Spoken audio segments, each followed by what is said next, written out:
Phil and Jalen, 2013 NBA Preview. We made it, Jay. We're in the top 10. Got to get the people what they want. Think how many bad teams we did once upon a time. I know. And the thing is, now that we're in the top 10, got to make sure that I keep my protection because people take these things personal. Oh, especially Knicks fans. Knicks fans take things very personally, and let's look at their fan base mindset. I can only imagine. They haven't won a title since 1973. And you know what year that is? The year I was born. Well, and look at you. Now you're a 40-year-old man. It's been a long time. Yeah. Here's a mindset. In, 3 a.m. again. I know who that is. That's the owner of the team, Mr. Dolan. Holding up some alibi, let's tissue paper thin. Digging down deep and deeper, that hole you're already in. I like it. Hey, you're smart enough to get a lady. I can see Jim Irsay, the coach, doing that. You could see him fronting a very expensive blues band, but would you want him owning your NBA team? Here's an interesting fact about the Knicks and the Nets. Okay. Because the Knicks are the more storied franchise. They've had the more stability. They play in the Garden. But since 1973, both of those teams have made the NBA Finals the exact number of times. 2 each. So now having both of these teams literally back relevant in the Eastern Conference race is going to be intriguing theater. Can they take the next step? I think they're definitely a playoff team, but I don't know if they're a second-round playoff team. Let's look at what they did last summer. Andrea Bargnani, who I probably said his name wrong. Oh, they signed Metta World Amnesty. That's congratulations. I didn't realize that. And Bino Udre, who I actually like as a backup point guard. That was kind of probably my favorite thing they did. They're at $87.95 million. They're $16.2 million over the tax. They're a repeater team, too. And the way the tax rules kick in, that is a very, very expensive team. Oh, look who they drafted. I didn't even see that. Tim Hardaway Jr., number 24. Jalen Rose Jr. He got drafted twice. I can't believe your son must be really good. And then the last thing is very important there. Expiring contract, sadly, not Amari, who does not expire until next season. So you get Bargnani, who's a very good shooter for the center position. He's not a defender. Is it fair to say you and I are like probably the only two members of the Bargnani Can Be Salvaged fan club? I've always liked him. Yes. I just think he was in a bad situation. There is a such thing of being drafted by the wrong team. When you play with the league's leading scorer, Carmelo Anthony, the other bigs have to come contest at the rim, come do doubles in a lot of cases if he's playing 3. That's going to open him up for open looks. And this I think guy he can make them. Yeah, 2-3 years ago, he was a good three-point shooter. I think one year he was like right around 39-40%. And his shooting fell apart the last 2 years. But I think a lot of it had to do with bad team. The fans turned on him. You know, when your confidence goes south, when the fans don't like you, you saw that happen a little bit with Vince. That's a real thing. It's a real thing. You come out, you're getting ready to play a game, and you're like, I'm going to get booed today. This sucks.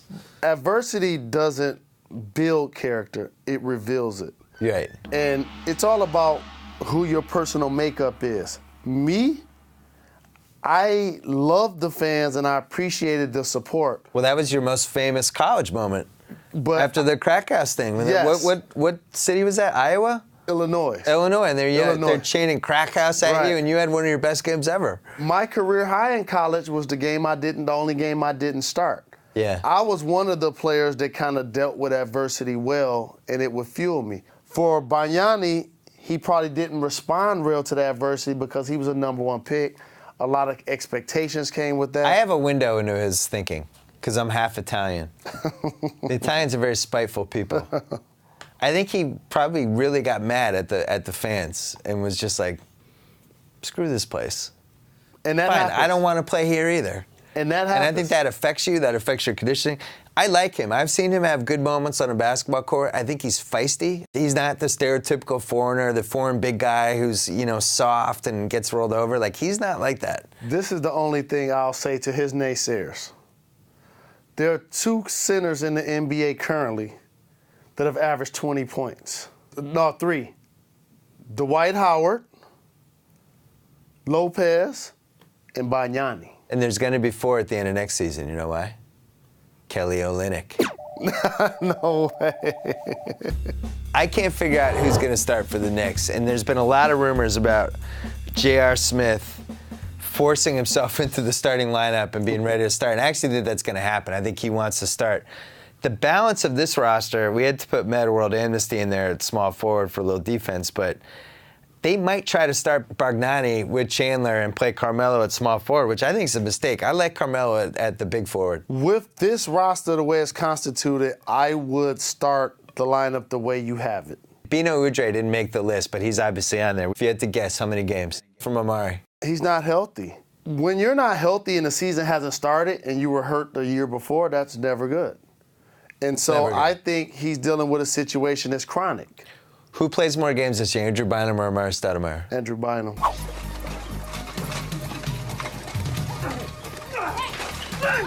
That's not a good sign for the Knicks. Here's 2 reasons why. Number 1, Amari's older, and he's had to deal with these injuries longer. And 2, he already got his max deal. Yep. Andrew Bynum's looking to get his max deal. Now, if Amari Stoudemire is healthy, Amari's had a lot of this. there are a lot of people that think he Well and done. Melo and Chandler can't play together. I don't necessarily agree with that. But here's a New York Knicks stat that gets the GM fired. They have the highest paid front court in NBA history. This is the only front court that has 4 players, Amari, Bargnani, Tyson, and Melo, that all make at least $10 million this season. And actually, he literally did get fired. You weren't kidding. You said it was a stat that gets the GM fired.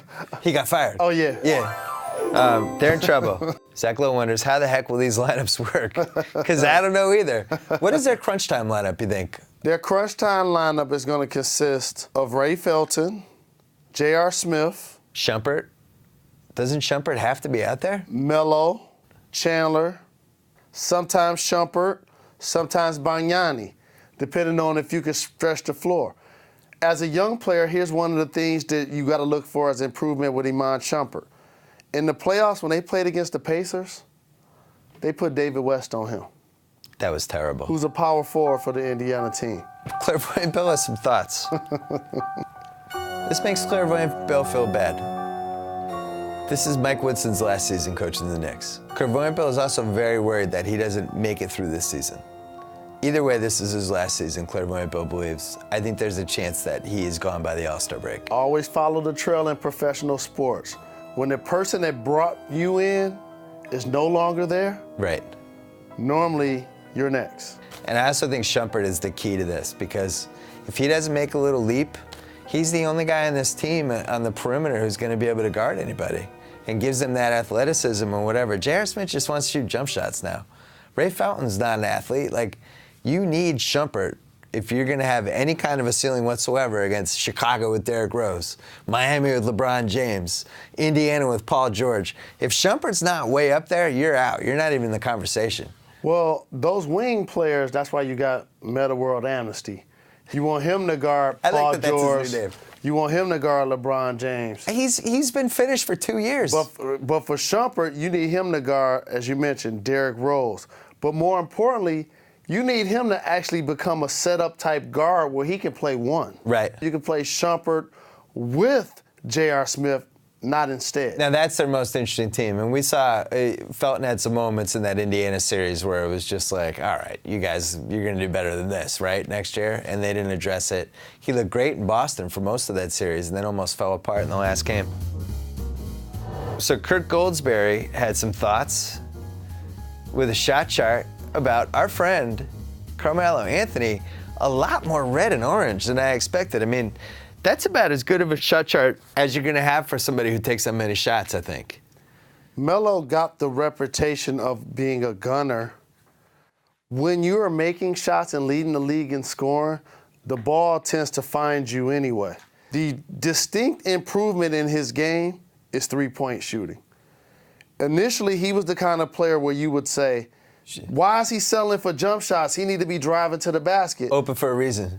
And the thing that he does to catch defenders off guard is that he has a quick release for a three-point shot. Yep. That it almost looks like he's shooting it on the way up. Yeah. And initially when he's shooting it, you like, that's off. And then he makes it. And then it becomes red. It's 44%. It's 38%. He's not getting the corner three. Why? He doesn't play with a big that gets doubled on the post. So he's not necessarily catching it in that area. Well, the Knicks looked at their best last year when Carmelo and J.R. Smith were both humming on all cylinders. And they had a couple great stretches, the two of them. J.R. Smith looked great. And he's actually the reason the Triangle loves them. But not for the reason you'd think. The Triangle loves them because J.R. Smith is at war with his haters. Look, he tweeted it. He said, I'm at war with all haters. That's why he bought an armored truck. What do you think of that? That's like a $450,000 armored truck. I'll tell you what, though. That's a beautiful truck. You like that? I really like the way it looks. I do.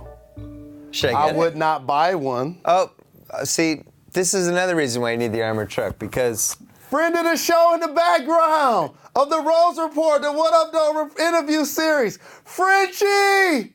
I see you, Montana. I don't know what's happening. There's another JR on the party circuit, and we have one more. Oh no, it was JR was caught on Reddit. Oh my God, I didn't realize. You were clubbing with JR Smith? No wonder he fell apart. Give the people what they want, JR. JR had a $50 million contract waiting for him potentially last year, and then it all fell apart. Right here, basically. This was game 3, the playoffs. That elbow he threw at Jason Terry. This is in GIF form. You just watch this GIF over and over again. This is an actual GIF of somebody losing $30 million right here. Watch this. Watch $30 million fly out. Oh, it's flying off the screen. And and it was never the same. And he went into a tailspin. Do you trust J.R. Smith? I trust J.R. Smith to be my second best offensive player like the Knicks have to do without any issues. The problem with J.R. Smith is that they don't have a point guard that can balance the floor from him and Melo. So you think there's a possible Ray Felton? Would they try to upgrade that a little bit? Yeah, they probably need to upgrade at that position. Oh, I hear the sound. The sound of champagne and campaigning in New York City. Yes, indeed. Oh, this is going to be Oh, ugly. my goodness. I'll tell you one thing's for certain, two things for sure. You live When I'm here. in the Big Apple, I'm trying to turn it into cider, baby. No doubt. And you gotta take a nap. So this is what you do in New York. So you land, you go to dinner, Yeah. you meet any people that you wanna hang out with, and then you go take a nap. You take a nap after the dinner. You go take a nap because you So like at 8 o'clock dinner, you're back in the hotel at 10:30. it's you telling yourself, I'm gonna get 7 or 8 hours of sleep tonight, even if it's just to justify that I partied all night. Okay, so you're grabbing 2 hours of that sleep at 10:30 and Correct. storing it like a squirrel stores a nut. I get it. Exactly. You storing those hours of sleep. Then normally in New York, they have so many different places to hit. You know, their clubs and their scenes move around so many different times. And you also have anonymity in New York. You do. You can do basically anything you want. And nobody's gonna care or notice. Also, you Unless have you're J.R. Smith. you have public transit, Cabs. which is Uber. huge. You can have taxis. You don't need Uber. They have taxis. You can walk right out, and the taxis are right there. And the difference between mentality-wise, L.A., when you're outside, it could be an average day. Yep. What kind of stands are they having on the street? Fruit stands. Yeah, come on. They're selling fruit. In New York, they're selling street meat. It's just a different mentality. So hanging out in New York is the absolute best in a city that never sleeps. So it's on your Mount Rushmore of champagne and campaign. Oh, no doubt about it. 24-second prediction clock for the New York Knicks. Go! Tyson Chandler gets his Defensive Player of the Year form and bounce back. He had a lot of injuries he was dealing with last year. He wasn't contesting as well around the rim as he normally can. You sure he's not just old? He, Bargnani, and Carmelo are going to be a very good trio up front. I think guard play becomes an issue. 5th best team in the East. I don't have the balls to pick them to go 43 and 39, but I think it's possibly in play. This is another team like Memphis. I feel like they missed their window a little bit. And then on top of that, I don't know the line. Like Zach said, how are these lineups going to work? I don't know. I can't figure out how the players that they brought in, I don't know how they're going to use 5 of them at the same time. And Carmelo might have had a career year last year. That's the other thing. Now he's got this free agent thing looming. I don't trust the Mike Woodson situation. The fired GM makes me nervous. And then last but not least, the owner. Oh, this one's called... That's called You Got Money to Blow, Getting It In. He got money to blow, out. I'm super rich, and I started a band. And I got good musicians, and I think they're hanging out with me because they like me, but it's really because I'm just a billionaire. And here's my song, Voodoo. He's actually not terrible, which is the frightening thing. I don't mind an owner with other interests. He's not out there playing. He hired a GM. He hired a president. He hired a coach. He hired 15 players. He should be able to do what he wanted to do. Jalen, if you ever see me fronting a blues band, hit me in the head with that bat. I need it. Just do it right there. Just right here. Hit me on the right side. I need the left side, but you can knock me out on the right side. That's it for the New York Knicks. Stay tuned for number 9 on Bill and Jalen's preview coming up. Let's see who that's going to be. Oh, I'm very excited for number 9.